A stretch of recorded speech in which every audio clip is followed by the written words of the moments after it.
Hey, to set alarm on Apple Watch Series 10, first of all click on the crown control button to open settings and now click on alarm icon.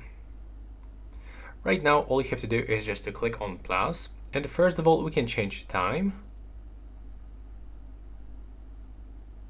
If you did it, click on this switcher, and now as you can see this alarm is turned on. When you click on this icon you can simply turn it on and off, and also when you click here you can set repeat, so you can get every day, weekdays, the weekends, or for specific days, like for example for Monday and Tuesday.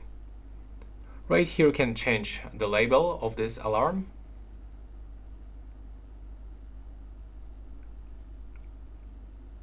Okay, but it's not working properly. I'm not sure why. Wait a minute. Okay, right now it works. We have to use some voice. There we go. We can turn on and off snooze if we want, and we can simply delay it at the end. And of course we can create multiple alarms. So that will be all, and thanks for watching.